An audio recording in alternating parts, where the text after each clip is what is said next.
Good evening. आज हम लोग एक महत्वपूर्ण विषय पर चर्चा करने वाले हैं और वह टॉपिक है प्रधानमंत्री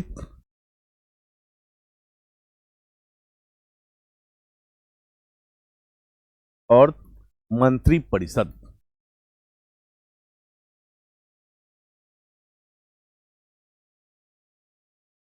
prime minister and council of minister.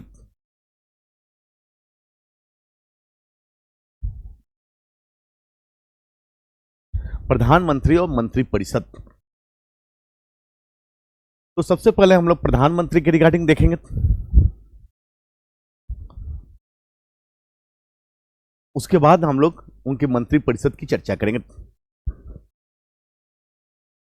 अक्सर एक क्वेश्चन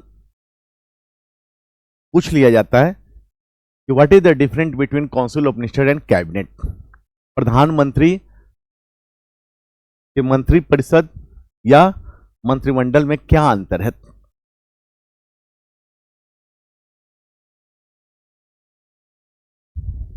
तो हम लोग सबसे पहले प्रधानमंत्री देखेंगे, उसके बाद उनकी मंत्री परिषद के रिगार्डिंग हम लोग चर्चा करेंगे।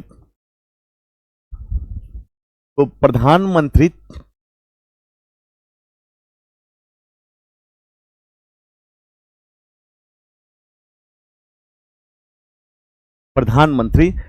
के पद के रिगार्डिंग एक फ्लो चार्ट हम लोग खींचेंगे।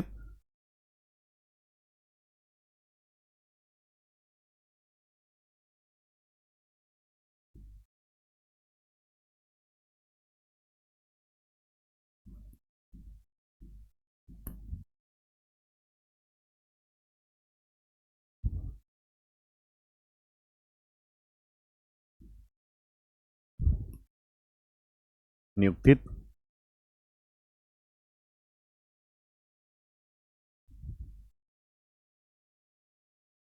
टेन्योर, कार्यकाल,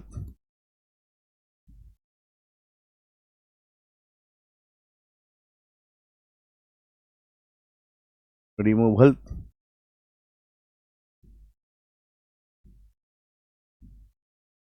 पदमुक्ति,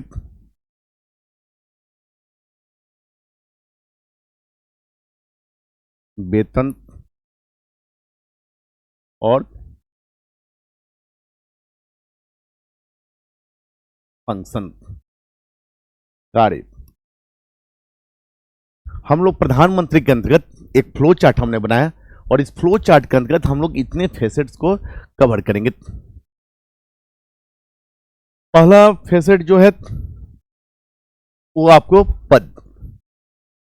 आखिर प्रधानमंत्री के पद का मेंशन संविधान में कहां पर किया गया। तो प्रधानमंत्री की अगर हम लोग बात करेंगे तो आपको हमेशा ध्यान रखना है कि प्रधानमंत्री जो वर्ड है यह केवल 2 आर्टिकल में मेंशन किया गया है, केवल 2 आर्टिकल में। और वह आर्टिकल क्या है?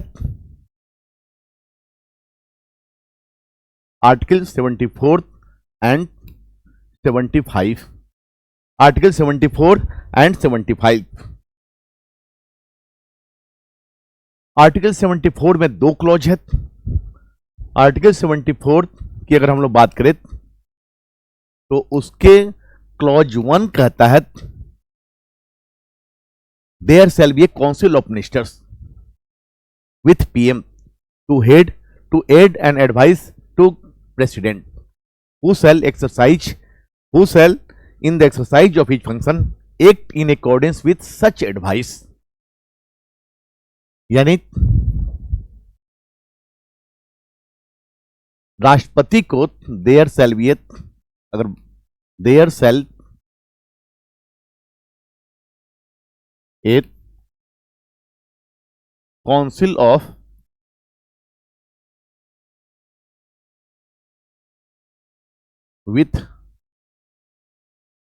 with PM to head to add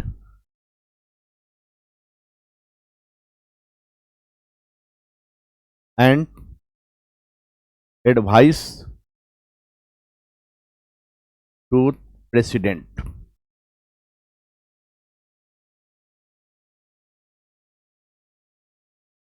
who shall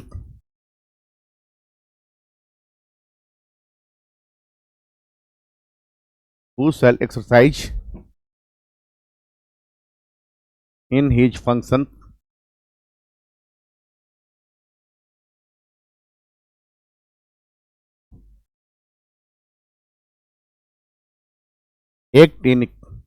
act accordance with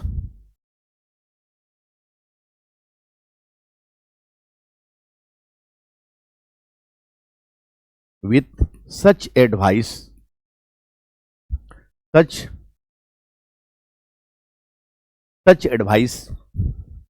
यानी आर्टिकल 74 क्लॉज 1 मेंशन करता है कि एक मंत्री परिषद होगा, प्रधानमंत्री सहित एक मंत्री परिषद होगा और प्रधानमंत्री उस काउंसिल ऑफ मिनिस्टर का, मंत्री परिषद का प्रमुख होगा जो राष्ट्रपति को सहायता एवं सलाह देगा और राष्ट्रपति इसी सहायता एवं सलाह के अनुसार अपने कार्यों को निष्पादित करेंगे।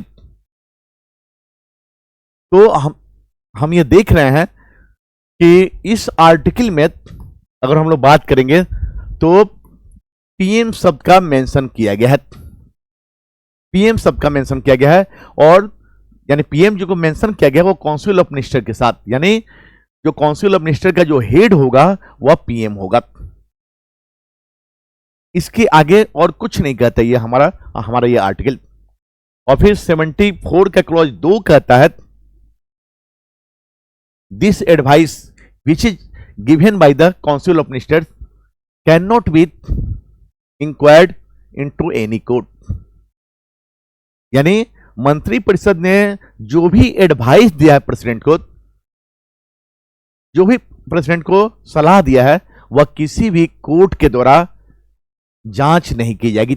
यानी मंत्री परिषद ने क्या सलाह दिया है वह किसी भी न्यायालय के द्वारा जांच नहीं किया जाएगा। यानी काउंसिल ऑफ मिनिस्टर के एडवाइस को जुडिशरी के जुरिडिक्शन से बाहर रखा गया है। तो हम लोग देख रहे हैं कि 74 के क्लॉज 2 में यहां पर पीएम के बारे में कुछ चर्चा नहीं है, उस एडवाइस की चर्चा की गई है। ठीक, कौन सी एडवाइस? जो काउंसिल ऑफ मिनिस्टर, प्रधानमंत्री के लीडरशिप वाली काउंसिल ऑफ मिनिस्टर जो प्रेसिडेंट को एडवाइस देती है और जिस एडवाइस के तहत प्रेसिडेंट अपनी ड्यूटीज को परफॉर्म करते हैं। तो यहां पर यह चीज।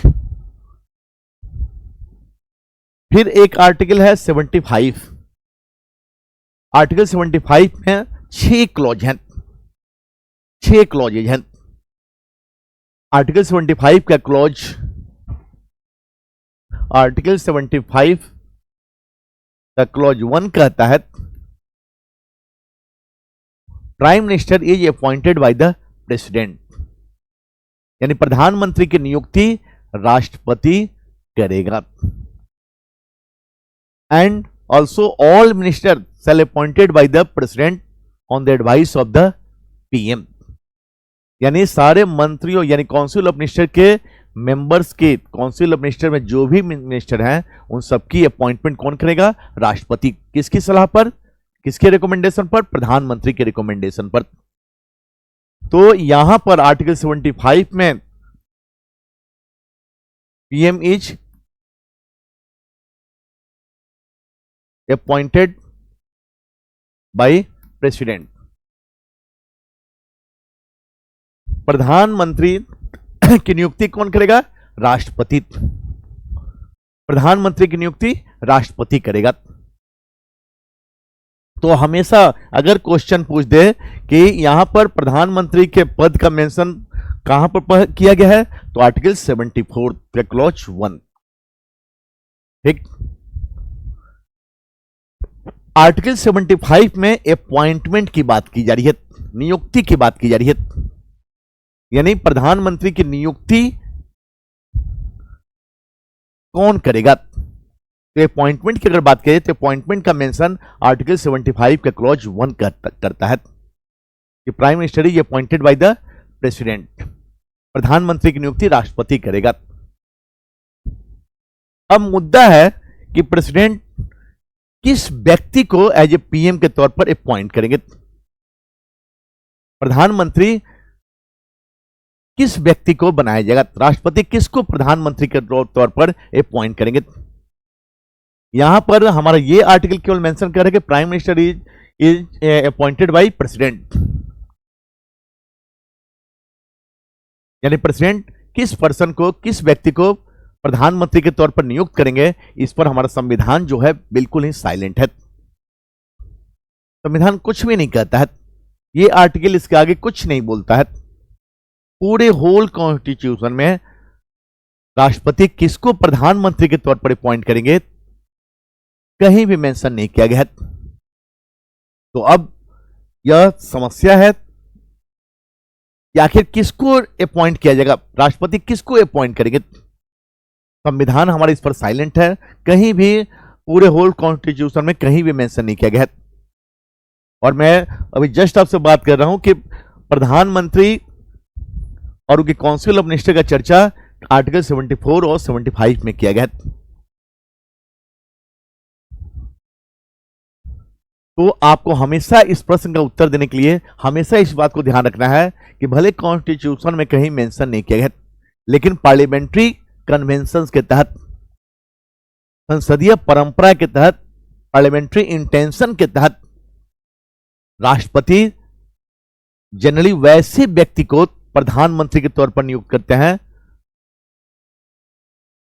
जिसे लोकसभा में बहुमत प्राप्त दल, यानी लोकसभा में जिस भी पार्टी को मेजोरिटी आई है या गठबंधन को मेजोरिटी आई है, वह अपना लीडर जिसको भी चुनेगा उसको राष्ट्रपति प्रधानमंत्री के तौर पर नियुक्त करने के लिए बाध्य है।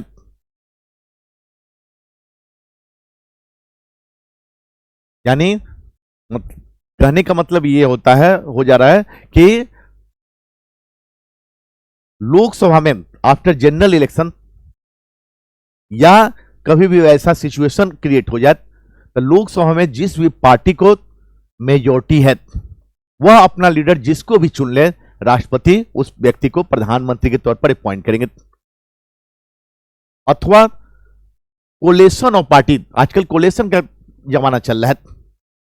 अभी हम लोग वर्तमान सिचुएशन में देख रहे हैं, अभी हमारे देश पर 2014 से लेकर 2025 अभी तक टिल दिस डेट एनडीए का शासन है। एनडीए क्या है? कोलेशन ऑफ पार्टीज, जिसको लीड कौन कर रही है? बीजेपी। और अपोजिशन में कौन है? इंडिया अलायंस, जिसको लीड कांग्रेस कर रही है। तो कोलेशन ऑफ पार्टी जिसको भी अपना लीडर चुनेगी उसको राष्ट्रपति प्रधानमंत्री के तौर पर अपॉइंट करेंगे। तो कभी भी कोई क्वेश्चन पूछे कि प्रधानमंत्री किस व्यक्ति को अपॉइंट किया जाएगा, तो आपको बताना पड़ेगा कि लोकसभा में जिस भी पार्टी या कोलेशन ऑफ पार्टीज को मेजोरिटी है वह अपना लीडर जिसको भी चुने राष्ट्रपति प्रधानमंत्री के तौर पर उसके अपॉइंट करेंगे। मतलब the leader of the majority party और coalition of parties with majority in Lok Sabha is appointed as PM by the president, यानी वह प्रेसिडेंट के द्वारा प्रधानमंत्री के तौर पर अपॉइंट किया जाएगा। अब यहां पर एक चीज ध्यान में रखना है कि वह मेजोरिटी वाली पार्टी जिससे भी अपना लीडर चुने, जिससे का मतलब यहां पर है कि वह मेजोरिटी वाली पार्टी या कोलेशन जो है वह अपना लीडर लोकसभा के किसी सदस्य को चुन सकती है, लोकसभा के किसी मेंबर को चुन सकती है, या राज्यसभा के भी किसी मेंबर को चुन सकती है। तो कोई समस्या नहीं है। समस्या वहां उत्पन्न होगा अगर वह कोलिशन ऑफ पार्टीज या मेजोरिटी वाली पार्टी अपना लीडर वैसे व्यक्ति को चुने जो किसी भी हाउस का मेंबर नहीं है, किसी भी हाउस का मेंबर नहीं है, किसी भी सदन का सदस्य नहीं है। तो क्या होगा? जैसे 1996 में लोकसभा में यूनाइटेड फ्रंट को बहुमत था। 1996 में यूनाइटेड फ्रंट को लोकसभा में मेजोरिटी था, और जब यूनाइटेड फ्रंट को लोकसभा में मेजोरिटी प्राप्त हुई, यूनाइटेड फ्रंट एक बहुत सारी पार्टियों का कोलेशन था, तो उसने अपना लीडर एचडी देवगौड़ा को चुना। और देवगौड़ा साहब उसमें किसी भी हाउस के मेंबर नहीं थे, न तो लोकसभा के और न ही राज्यसभा के भी वो मेंबर नहीं थे। फिर भी उनको प्रधानमंत्री के तौर पर अपॉइंट किया गया। क्यों? क्योंकि लोकसभा में यूनाइटेड फ्रंट यानी कोलेशन का नाम था यूनाइटेड फ्रंट, उसने अपना लीडर एचडी देवगौड़ा को चुना, और देवगौड़ा साहब उसमें किसी भी हाउस के मेंबर नहीं थे। तब भी राष्ट्रपति ने उनको प्रधानमंत्री के तौर पर अपॉइंट किया, और देवगौड़ा साहब बाद में राज्यसभा के मेंबर बने। तो किसी भी यानी कोलिशन ऑफ पार्टी किसी भी व्यक्ति को, यानी कोई जरूरी नहीं है कि वह मेंबर ऑफ पार्लियामेंट को ही अपना लीडर चुने, वह किसी भी कॉमन मैन को भी अपना लीडर चुन सकती है। तो उस कॉमन मैन को भी राष्ट्रपति प्रधानमंत्री के तौर पर अपॉइंट करेंगे। लेकिन यहां पर एक कंडीशन यह है कि अगर उस व्यक्ति को प्रधानमंत्री के तौर पर अपॉइंट किया जाता है, तो जिस डेट को अपॉइंट किया गया, जिस डेट को उसने ओथ लिया है, उस डेट से विद इन 6 मंथ के भीतर उसे किसी न किसी हाउस का मेंबर बनना नेसेसरी है, उसे किसी न किसी हाउस का मेंबर बनना अनिवार्य है। अगर 6 मंथ के भीतर वह किसी हाउस का मेंबर नहीं बनता है, तो पोस्ट विल बी वैकेंट, यानी वह स्वतः पद मुक्त हो जाएगा, स्वतः पद मुक्त हो जाएगा। तो हमेशा इस चीज को ध्यान में रखना है। 1996 में देवगौड़ा साहब बने, तो बाद में वो चलकर राज्यसभा के मेंबर बने। अब एक क्वेश्चन अक्सर प्री के लेवल पर पूछता है कि क्या किसी नॉमिनेटेड मेंबर को, मनोनीत सदस्य को प्रधानमंत्री के तौर पर अपॉइंट किया जा सकता है कि नहीं। एक हाइपोथेटिकल सिचुएशन है कि मेजॉरिटी वाली पार्टी या कोलिशन ऑफ पार्टीज, कोलिशन जो है वह अपना लीडर किसी नॉमिनेटेड मेंबर को चुन ले। यहां नॉमिनेटेड मेंबर का मतलब हो गया राज्यसभा में जो 12 लोगों को राष्ट्रपति नॉमिनेट करते हैं, उनमें से किसी एक को अपना वो लीडर चुन ले। तो ऐसी सिचुएशन में क्या होगा? क्या राष्ट्रपति उस व्यक्ति को, नॉमिनेटेड पर्सन को प्रधानमंत्री के तौर पर अपॉइंट करेंगे कि नहीं करेंगे? तो बिल्कुल करेंगे। हमारे संविधान में इस बात का मेंशन नहीं किया गया है कि किस व्यक्ति को राष्ट्रपति प्रधानमंत्री के तौर पर अपॉइंट करेंगे, क्योंकि आर्टिकल 75 का क्लॉज 1 कहता है कि prime minister is appointed by the president. हमारा संविधान इस मामले में बिल्कुल साइलेंट है। तो वैसी सिचुएशन में अगर मेजॉरिटी वाली पार्टी या कोलिशन अपना लीडर उस नॉमिनेटेड पर्सन को चुनती है, तो भी राष्ट्रपति उसको प्रधानमंत्री के तौर पर अपॉइंट करेंगे, प्रधानमंत्री के तौर पर उसकी नियुक्ति होगी। यहां तक क्लियर? अब एक चीज हमेशा ध्यान रखना है कि प्रधानमंत्री अगर लोकसभा से इलेक्टेड है, प्रधानमंत्री अगर लोकसभा से आता है, ठीक, तो हम लोग कहते हैं कि prime minister is the leader of the popular house. Generally prime minister, हमेशा आप चीज को ध्यान रखना है कि prime minister is the leader of his party in parliament, यानी प्रधानमंत्री जो होता है वह पार्लियामेंट में अपने दल का नेता होता है या कोलिशन का लीडर होता है। Usually he is a leader of the popular house. सामान्यतः वह प्रधानमंत्री जो होता है वह लोकसभा का नेता होता है। प्रधानमंत्री को हमारी पार्लियामेंट्री सिस्टम का इंटेंशन है, पार्लियामेंट्री सिस्टम का इंटेंशन यह है कि प्रधानमंत्री हमेशा लोकसभा से आना चाहिए। यह पार्लियामेंट्री कन्वेंशन भी है कि प्रधानमंत्री लोकसभा से आना चाहिए। ऐसा इसलिए है क्योंकि लोकसभा जो है वह भारत की जनता को रिप्रेजेंट करता है, पॉपुलर हाउस है या हाउस ऑफ पीपुल है। जब लोकसभा भारत की जनता को रिप्रेजेंट करता है तो स्वाभाविक सी बात है प्रधानमंत्री भी भारत की जनता के बीच से आना चाहिए।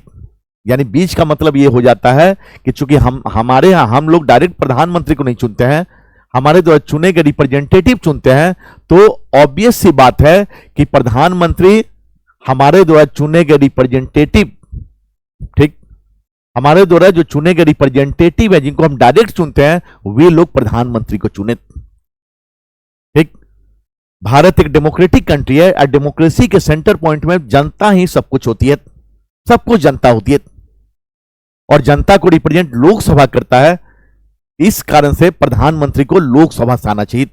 अगर प्रधानमंत्री लोकसभा से आता है तो वह एक शक्तिशाली प्रधानमंत्री के तौर पर अपने आप को स्थापित करेगा और शासनिक प्रशासनिक व्यवस्था पर उसकी पकड़ मजबूत रहेगी। उसकी अपनी शासनिक प्रशासनिक व्यवस्था पर, प्रशासन पर कंट्रोल रहेगा, साथ साथ अपनी पार्टी या गठबंधन पर भी उसका कंट्रोलिंग पावर रहेगा। वह एक कमजोर प्रधानमंत्री साबित न होकर एक मजबूत प्रधानमंत्री के रूप में अपने आप को प्रस्तुत करेगा। तो पार्लियामेंट्री सिस्टम का इंटेंशन ये है कि प्रधानमंत्री हमेशा लोकसभा से आना चाहिए। हालांकि ये हार्ड एंड फास्ट रूल नहीं है।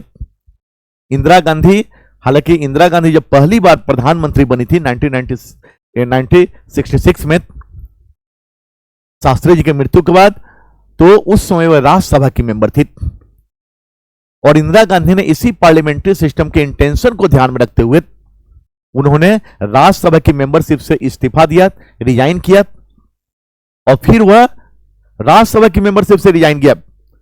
पीएम के पोस्ट से उन्होंने रिजाइन नहीं किया, उन्होंने राज्यसभा की मेंबरशिप से इस्तीफा दिया, रिजाइन किया और फिर वे लोकसभा के चुनाव लड़ी और फिर लोकसभा का चुनाव जीतकर वे पीएम के पोस्ट को कंटिन्यू की। तो जब भी प्रधानमंत्री लोकसभा से आता है तो आप हमेशा इस चीज को ध्यान रखना है कि वह एज ए स्ट्रांग प्रधानमंत्री के रूप में रहता है, मजबूत प्रधानमंत्री के रूप में रहता है, उसकी शासनिक प्रशासनिक व्यवस्था को सुचारू रूप से संचालित करता है, उसकी अपनी पार्टी के ऊपर, पार्टी में या गठबंधन पर उसकी पकड़ मजबूत होती है, वह सौदेबाजी की राजनीति से बचता है। जो रीजनल पार्टियां बार्गेनिंग करती हैं, उस जब प्रधानमंत्री लोकसभा से होता है, मजबूत होता है, तो वहां पर बार्गेनिंग पावर्स नहीं चल पाती हैं। हालांकि उसके बाद चाहे देवगौड़ा साहब हो या इंद्र कुमार गुजराल, ये राज्यसभा के ही मेंबर है। इनफैक्ट 2004 से लेकर 2014 तक मनमोहन सिंह प्रधानमंत्री रहे तो वे अपने दोनों कार्यकाल के लिए राज्यसभा के ही मेंबर बने रहे। तो यहां हमने देखा कि प्रधानमंत्री की अपॉइंटमेंट कौन करता है? राष्ट्रपति। और राष्ट्रपति किसको प्रधानमंत्री के तौर पर नियुक्त करेगा, यह हमने देखा।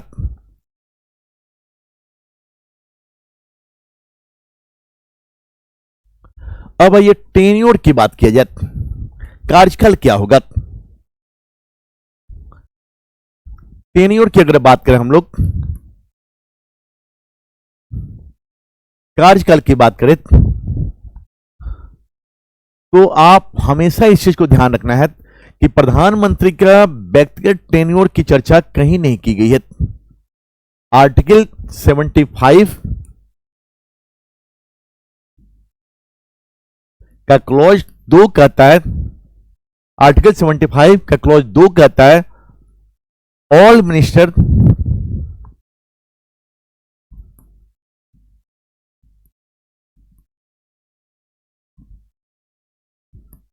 shall hold the office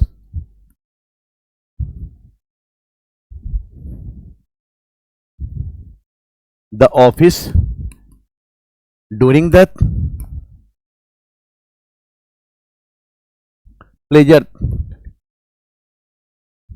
pleasure of the president.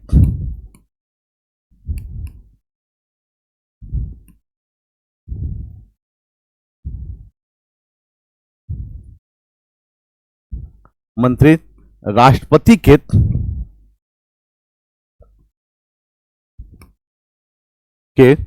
प्रसाद पर्यंत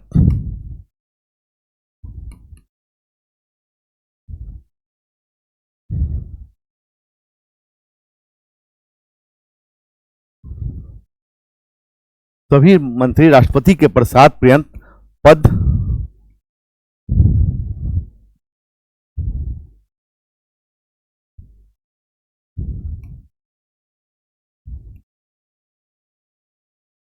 पर बने रहेंगे। तो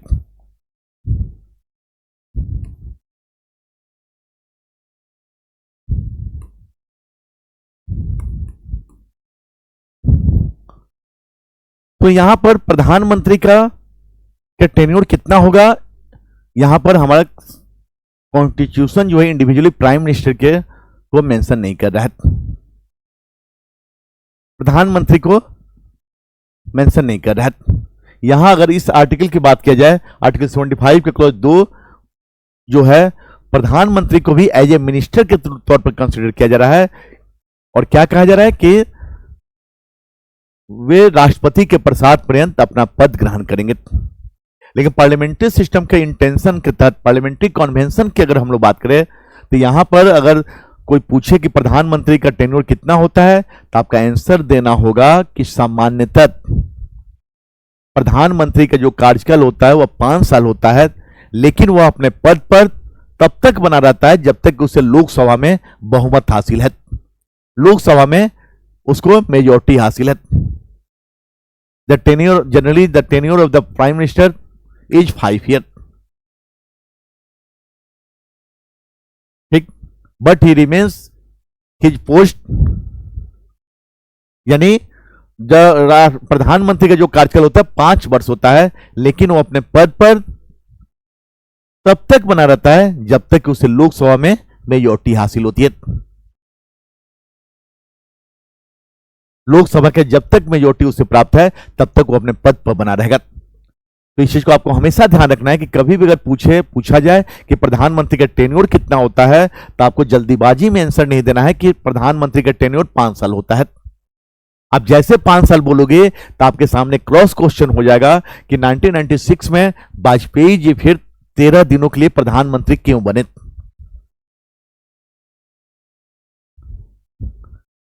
78-79 की बात करें तो मोरारजी देसाई भी आपको करीब 13 महीने के लिए बने थे, और चौधरी चरण सिंह 7 महीने के लिए।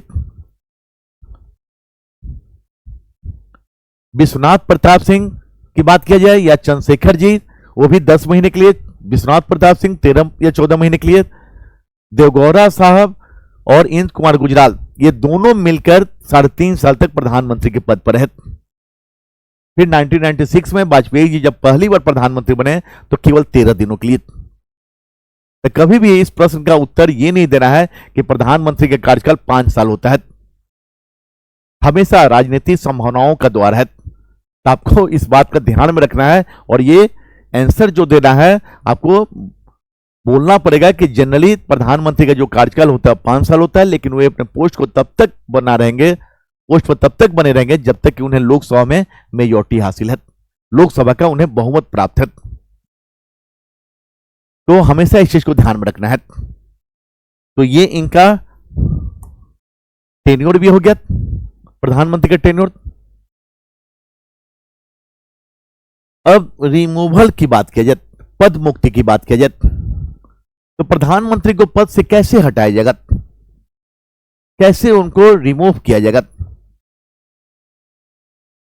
तो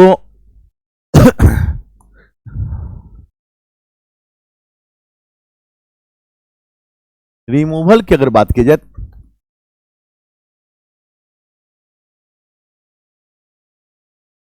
पद मुक्ति की अगर बात किया जाए, तो आप हमेशा इस चीज को ध्यान रखना है कि प्रधानमंत्री को अपॉइंट कौन कर रहा है, प्रेसिडेंट। तो प्राइम मिनिस्टर राष्ट्रपति को यानी प्रेसिडेंट को एड्रेस करते हुए अपना रिजाइनेशन लेटर उनको हैंड ओवर कर सकते हैं, यानी राष्ट्रपति को संबोधित करते हुए अपना इस्तीफा सौंप सकता है, और इस प्रकार वह पद मुक्त हो सकते हैं। यानी प्रधानमंत्री राष्ट्रपति को एड्रेस करते हुए अपना रिजाइनेशन लेटर उनको हैंड ओवर कर सकता है, और इस प्रकार वह पद मुक्त हो सकता है। तो राष्ट्रपति को इस्तीफा सौंपकर, कभी भी इस्तीफा सौंपकर, अगर प्रधानमंत्री इस्तीफा नहीं सौंप रहा है और उनको पद से अगर हटाना हो, अपोजिशन अगर उनको पद से हटाना चाहे, तो इसके लिए आपको ध्यान में रखना है कि यहां पर कॉन्स्टिट्यूशन में कहीं मेंशन नहीं किया गया, कहीं भी मेंशन नहीं किया गया। लेकिन अगर सरकार को पद से हटाना हो, ठीक ना, प्रधानमंत्री या उनके काउंसिल ऑफ मिनिस्टर को उस पद से हटाना हो या उनको रिजाइन करने के लिए बाध्य करना हो, कंपेल करना हो, तो हमारा कॉन्स्टिट्यूशन यहां पर कुछ नहीं कहता है। तो कैसे हटाया जाएगा भाई? तो आपको हमेशा इस चीज का ध्यान रखना है कि पार्लियामेंट्री प्रोसीजर के तहत, संसदीय प्रक्रिया के तहत, संसदीय प्रक्रिया के तहत, और संसदीय प्रक्रिया की हम लोग बात करेंगे, पार्लियामेंट्री प्रोसीजर की हम लोग चर्चा करेंगे, तो वहां पर लोकसभा की बात करेंगे। लोकसभा की बात करेंगे मतलब यह हो जाता है कि लोकसभा अपने में एक प्रक्रिया का पालन की है, यानी लोकसभा ने हाउस को ऑपरेट करने के लिए, लोकसभा की यानी दोनों सदन को यह राइट्स है कि वे अपने अपने हाउस को स्मूथली, ठीक है ना, और प्रॉपरली ऑपरेट करने के लिए अपने लेवल पर वह रूल्स बना सकते हैं, अपने लेवल पर वह नियम कानून बना सकते हैं। कोई भी सदन, लोकसभा या राज्यसभा, अपने आप को स्मूथली और प्रॉपरली ऑपरेट होने के लिए वह अपने अपने लेवल पर वह रूल्स और रेगुलेशंस बना सकती है। तो लोकसभा भी स्मूथली ऑपरेट करने के लिए अपने कुछ रूल्स बनाई हुई है, और उसी रूल्स के तहत, ठीक ना, लोकसभा ने एक प्रोसीजर बनाया है कि कैसे प्रधानमंत्रियों के काउंसिल ऑफ मिनिस्टर को इस्तीफा देने के लिए, यानी उनको पद से हटाया जा सकता है, 5 साल के भीतर कब उनको पद से हटाया जा सकता है। तो इसके लिए प्रोसीजर रखा गया है। पहला, no confidence motion.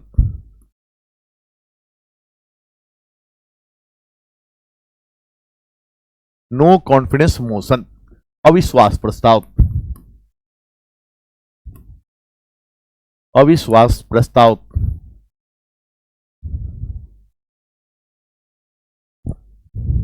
No confidence motion, no confidence motion का चर्चा संविधान में कहीं भी नहीं किया गया।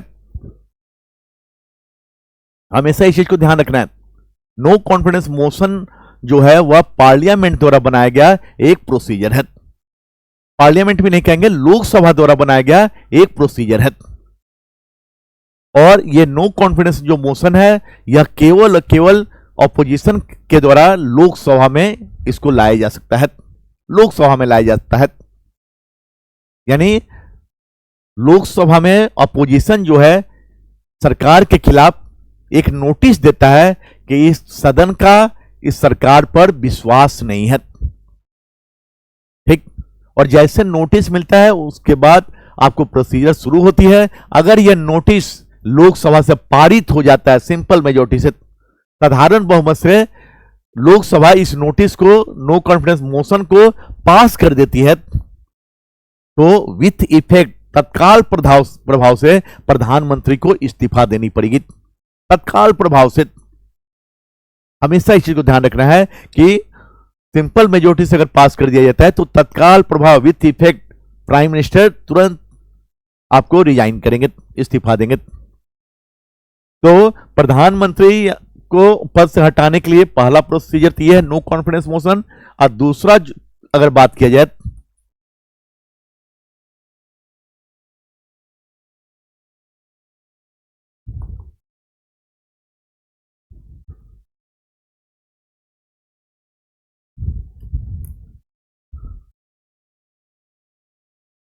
दूसरा अगर बात किया जाए, मनी बिल, धन विधेयक, धन विधेयक। मनी बिल बहुत ही इंपॉर्टेंट बिल है ये, और इस बिल का मेंशन जो किया गया है आर्टिकल 100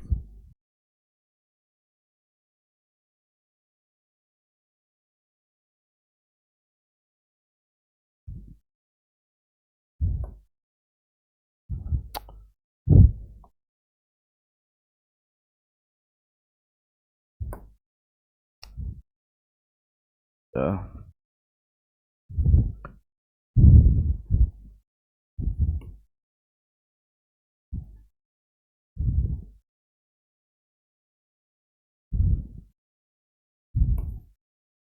110 मनी बिल का वर्णन किसमें किया गया है? आर्टिकल 110 में। अगर मनी बिल, हालांकि मनी बिल गवर्नमेंट जो है वह प्रेसिडेंट के अप्रूवल से, राष्ट्रपति से पूर्व अनुमति लेकर आपको लोकसभा में इसको इंट्रोड्यूस करती है, लोकसभा में इंट्रोड्यूस किया जाता है।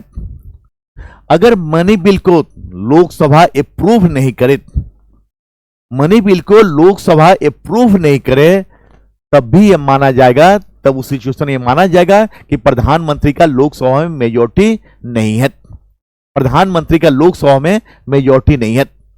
तो वैसी स्थिति में उन्हें मोरलिटी ग्राउंड के आधार पर इमीडिएट इस्तीफा देनी चाहिए, इस्तीफा देना पड़ेगा।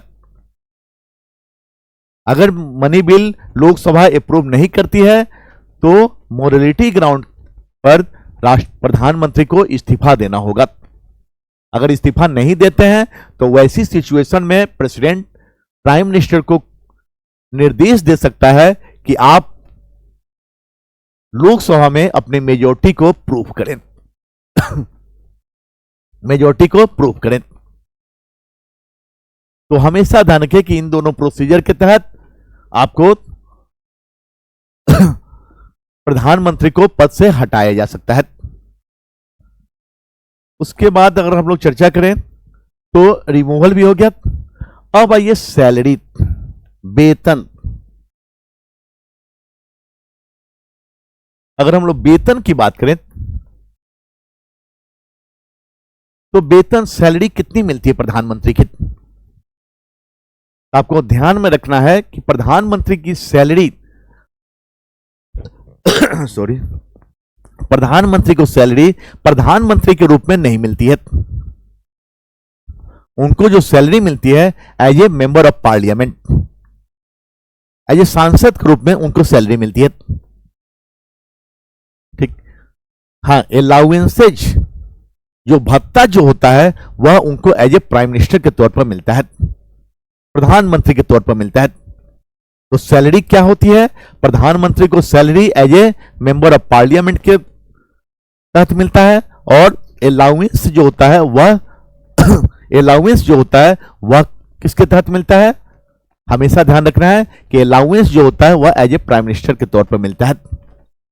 ठीक, तो प्रधानमंत्री और उनकी काउंसिल ऑफ मिनिस्टर, ठीक, सभी की जो सैलरी जो होती है वह कहां पर मेंशन किया गया, किस आर्टिकल में? तो आर्टिकल 75 का क्लॉज 6, और वहां पे मेंशन करता है कि प्रधानमंत्री सहित या सभी मंत्रियों की वेतन भत्ता कितना होगा। तो पार्लियामेंट, संसद जो है लॉ बनाकर इसको निर्धारित करेगी, संसद लॉ बनाकर निर्धारित करेगी। संसद समय समय पर लॉ बनाकर, नियम बनाकर, विधि बनाकर सांसदों की सैलरी और उनके वेतन भत्ते क्या होंगे वह निर्धारित करते रही है। और प्रधानमंत्री और उनके जो काउंसिल ऑफ मिनिस्टर की जो सैलरी जो होगी, हमेशा ध्यान रखना है कि वह किस फंड से दिया जाएगा? तो consolidated fund of the India, Bharat की संचित निधि। क्लियर? ये वेतन भी हो गया। अब आइए आप लोग फंक्शन, कार्य क्या होता है?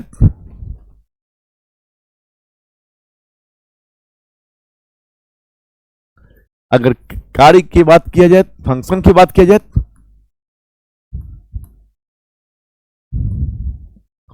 फंक्शन की बात किया जाए तो आपको हमेशा इस चीज का ध्यान रखना है कि प्रधानमंत्री की अगर फंक्शन की बात किया जाएगा तो प्रधानमंत्री जो होता है राष्ट्रपति और काउंसिल ऑफ मिनिस्टर के बीच एक प्रकार का पुल का काम करता है, पुल का काम करता है। आर्टिकल 78 कहता है कि प्रधानमंत्री जो होगा वह समय समय पर एडमिनिस्ट्रेशन के रिगार्डिंग या लेजिस्लेचर के रिगार्डिंग मंत्री परिषद ने क्या प्रपोजल दिया है, क्या मंत्रिपरिषद ने एडवाइस दिया है, ठीक, वह समय समय पर राष्ट्रपति को इन्फॉर्म करते रहेंगे, समय समय पर राष्ट्रपति को सूचित करते रहेंगे कि प्रशासन में कैसे इफिशियंसी लाई जाए, ठीक। लेजिस्लेटिव के रिगार्डिंग क्या प्रपोजल्स है, काउंसिल ऑफ मिनिस्टर के पास लेजिस्लेटिव के रिगार्डिंग क्या प्रपोजल है, कौन सा बिल लेकर आना है, कैसे हाउस को स्मूथली ऑपरेट किया जाए, किस विषय पर लॉ बनाने की आवश्यकता है, तो इसको लेकर राष्ट्रपति जो है वह इंफॉर्मेशन भी प्रधानमंत्री से मांग सकते हैं अंडर द आर्टिकल 78। या प्रधानमंत्री कहीं विदेश दौरा पर गए हैं और वहां पर किसी दूसरे देश के साथ, ठीक, या उनके अपने काउंटर पार्ट के साथ क्या डायलॉग हुआ है, क्या कोई एग्रीमेंट हुआ है कि ट्रीटी हुई है, तो प्रधानमंत्री जब विदेश दौरा से वापस आते हैं, फॉरेन ट्रिप से जब वापस आते हैं, तो आप लोग देखना कि प्रधानमंत्री राष्ट्रपति से मिलने जाते हैं और वहां पर क्या क्या डेवलप हुआ है, क्या क्या डायलॉग हुआ है, किस प्रकार एग्रीमेंट हुआ है, क्या ट्रीटी हुई है, वह सारा इंफॉर्मेशन प्रधानमंत्री राष्ट्रपति को कॉन्वे करते हैं। तो यहां पर हम देख रहे हैं कि प्रधानमंत्री जो होता है वह राष्ट्रपति और काउंसिल ऑफ मिनिस्टर के बीच एक प्रकार से पुल का काम करता है। और जब प्रधानमंत्री राष्ट्रपति से मिलने जाते हैं तो हो सकता है कि राष्ट्रपति भी काउंसिल ऑफ मिनिस्टर के लिए अपने कुछ मैसेज ड्रॉप आउट करे, यानी काउंसिल ऑफ मिनिस्टर के लिए कुछ मैसेज कॉन्वे करे कि भाई आप काउंसिल ऑफ मिनिस्टर में इस मैटर को लेकर आप डिस्कशन कीजिए। साथ ही साथ सारे काउंसिल ऑफ मिनिस्टर की अपॉइंटमेंट जो होती है वह प्रधानमंत्री के रिकमेंडेशन पर राष्ट्रपति के द्वारा होती है। उनके बीच जो भी सब्जेक्ट, कौन सा उनको पोर्टफोलियो दिया जाए, कौन सा डिपार्टमेंट दिया जाए, कौन सा मिनिस्ट्री हैंडओवर किया जाए, ये सारा चीज प्रधानमंत्री रिकमेंड करता है। यानी उनके बीच मिनिस्ट्री का जो अलॉटमेंट होता है, भले वो अलॉटमेंट राष्ट्रपति के नाम से होता है, लेकिन वह करता कौन है, रिकमेंड कौन करता है, प्रधानमंत्री। उनके पोर्टफोलियो में चेंज होता है तो वह राष्ट्रपति करते हैं, लेकिन किसकी एडवाइस पर, प्रधानमंत्री की एडवाइस पर। सिंपल सा मतलब, अगर हम लोग प्रधानमंत्री के फंक्शन की बात करेंगे तो राष्ट्रपति के जो भी एक्सिक्यूटिव पावर्स हैं या लेजिस्लेटिव पावर्स हैं, ठीक, वह सारे चीज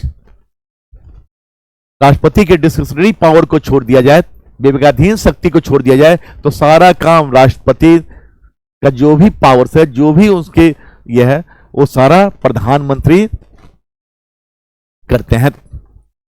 और प्रधानमंत्री कैसे करते हैं, अपने काउंसिल ऑफ मिनिस्टर के साथ मिलकर।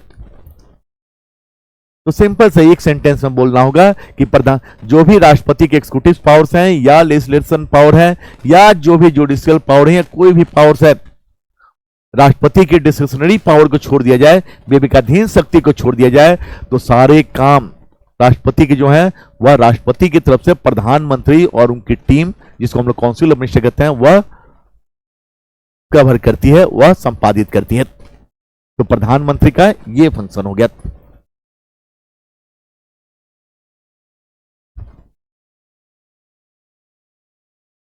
तो अभी हम लोगों ने प्रधानमंत्री देखा, क्लियर, प्रधानमंत्री के रिगार्डिंग हम लोगों ने चर्चा किया।